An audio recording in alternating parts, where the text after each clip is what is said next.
All right, guys, so today we're going to do a build and a review on the Maltby KE4 Tour TC driver. If you haven't checked out Golfworks, check them out. They got some great stuff, quality prices, really, really high quality materials. We got this whole kit as one set. Let's build it.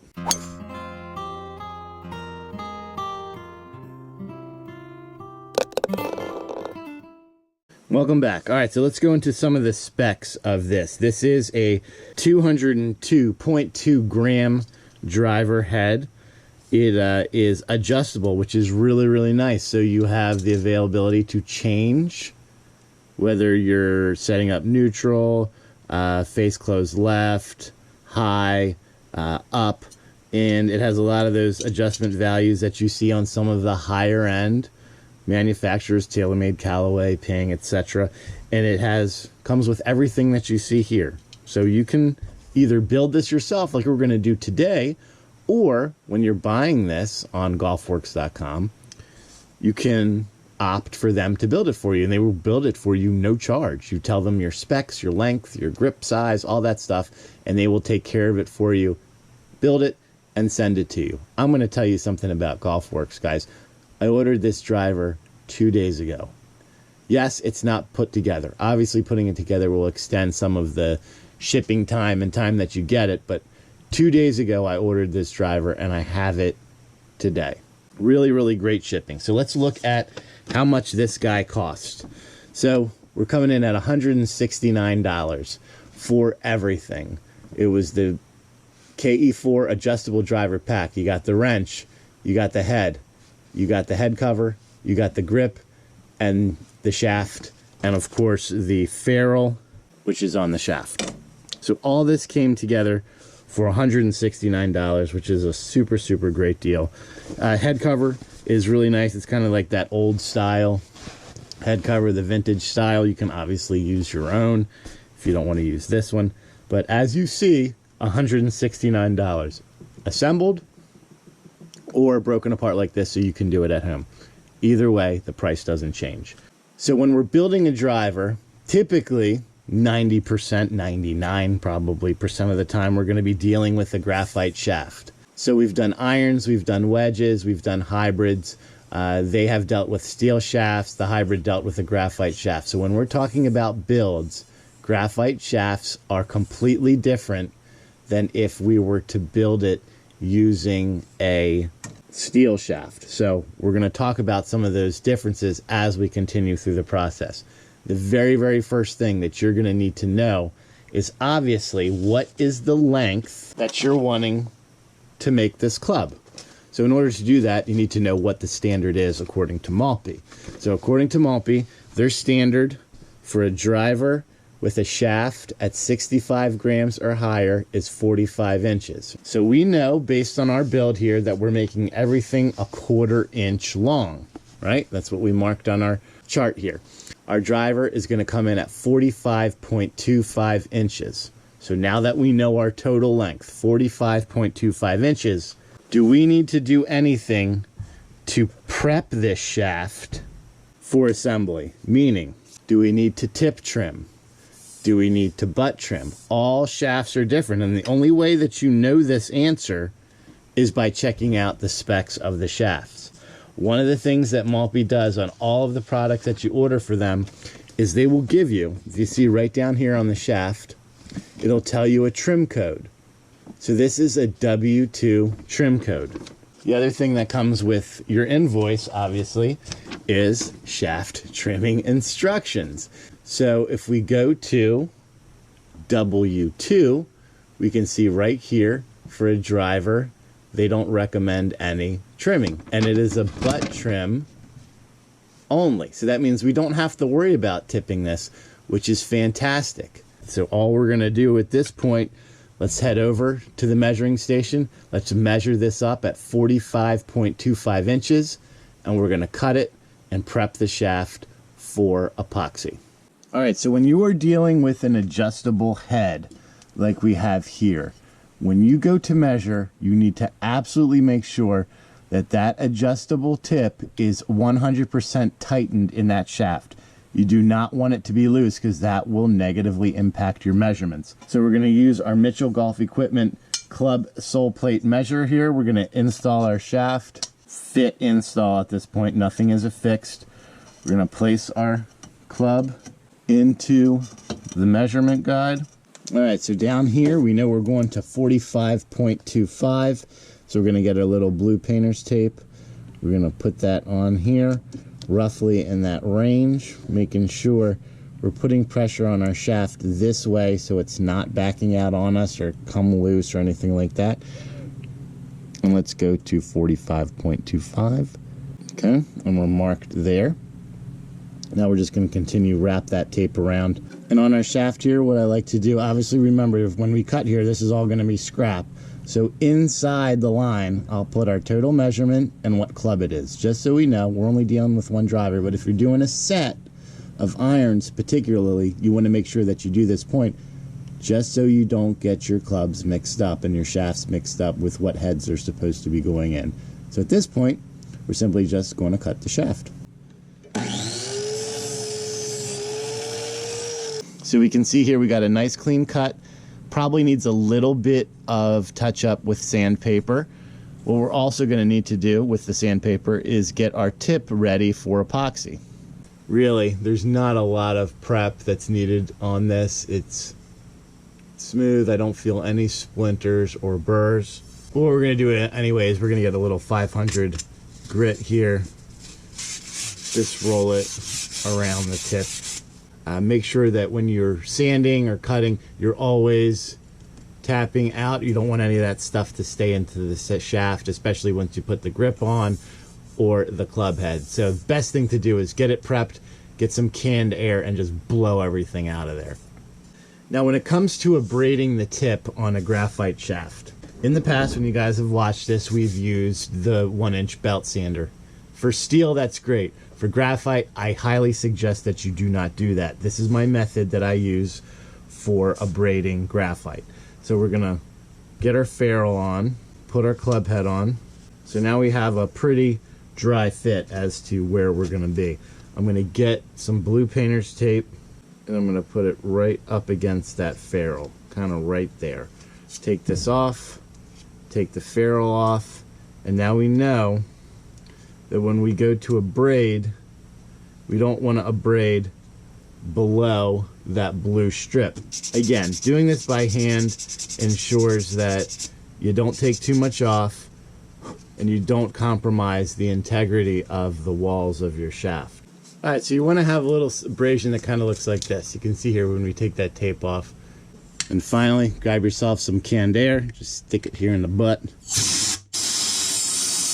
Blow everything out. The final step that you're going to want to do here for prepping the shaft and the club head is to grab yourself some acetone.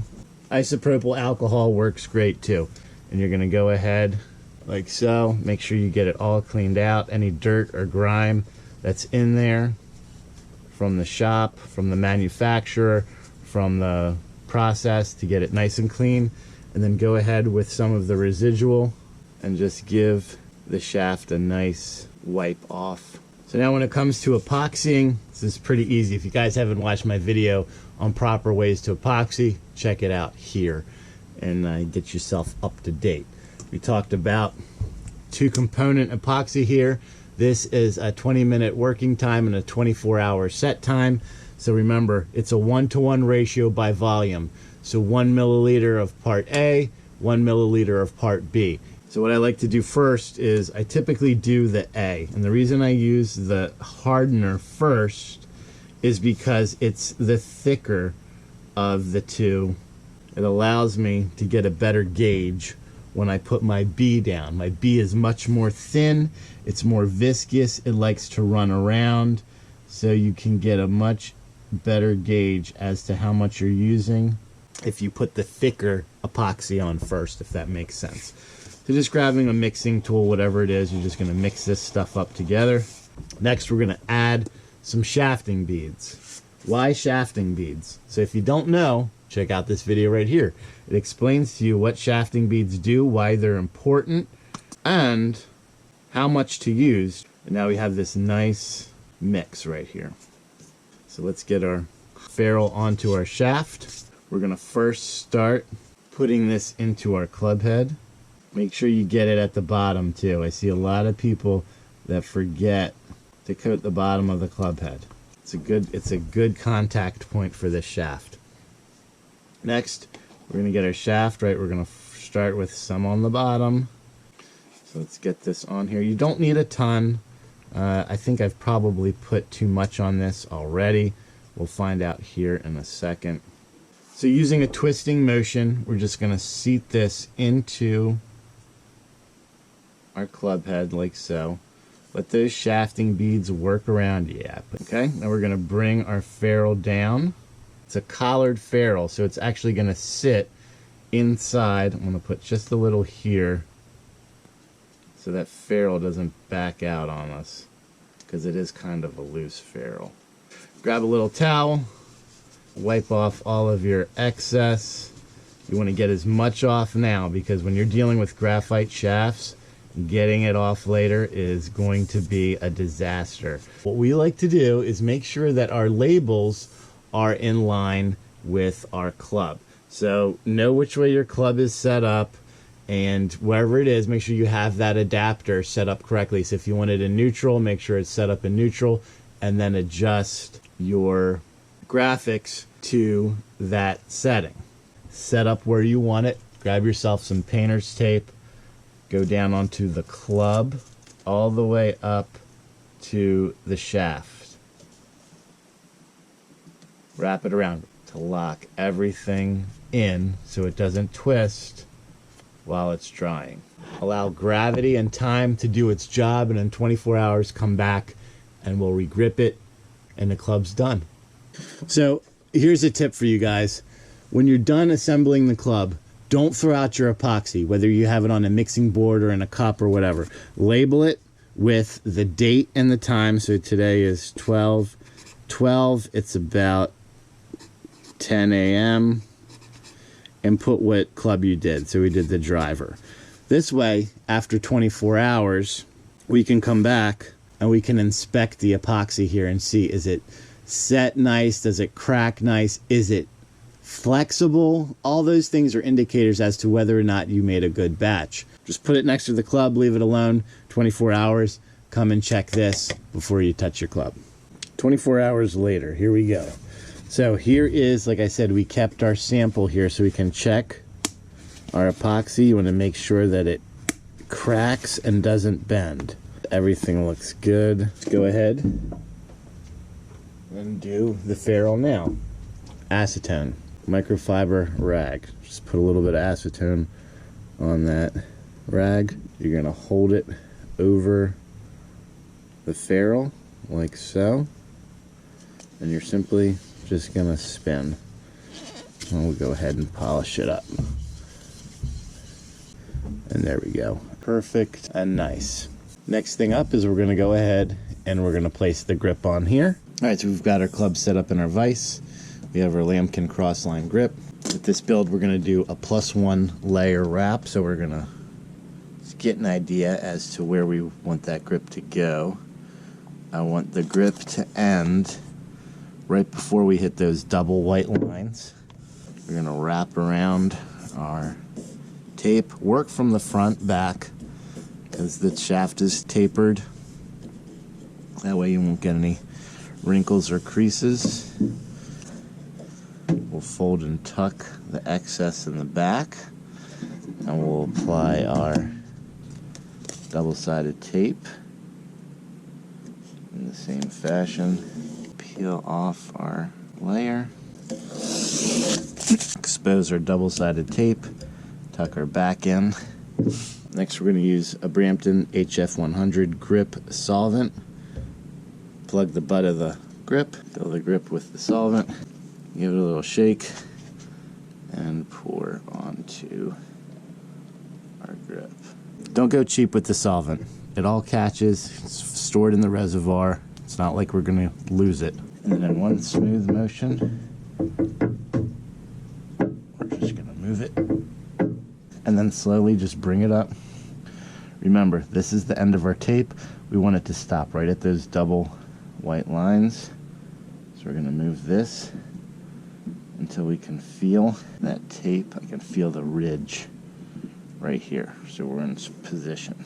Now, if you're doing a driver that has an adjustable head, make sure that you're set up to whatever setting you want to have this set at. As you adjust that, the grip is going to turn. So if the most used setting is going to be neutral, make sure you set it up neutral so that the grip is set up accordingly. Just lay it down in the playing position, give it a little look down the line, and that looks perfect. Well, that's going to wrap up this build. You can see very easy to put together. I like keeping the wraps on here so that when they go to the customer, whoever's getting the build, they feel like they're getting a brand new club, and it looks brand new. Plus it protects it during the process. Really nice adjustable head. Comes with the torque wrench. On the back here, it actually has weights that you can add to this. This is an 8-gram weight. Moving that center of gravity a little bit further back to increase the ball height or the flight of the ball. So you can get heavier weights, you can get lighter weights if you wanted to adjust that accordingly. Shaft is really nice. It's a 65-gram shaft. This is set up in stiff. And then of course you've got your lambkin crossline grip. Then you've got your head cover, which fits on this perfectly. There is no storage on the head cover for the torque wrench, which would have been nice, but you could just as easily throw that in your bag. All right, so guys, it's going to wrap up the assembly, build, and review for the Maltby KE4 Tour TC driver, adjustable head driver. If you have any questions, comments, be sure to leave them in the comments below. If you have any questions, you can send them to me right here on my email address. I always answer you guys back. And I will just leave it with this. So far, the build has turned out great. This was the last piece, and I'm really excited to see how the recipient of this will enjoy playing with these clubs. So I'll let you know as it continues how they're holding up. Until next time, guys, make sure that you are always swinging hard, just in case you hit the ball. G2 out.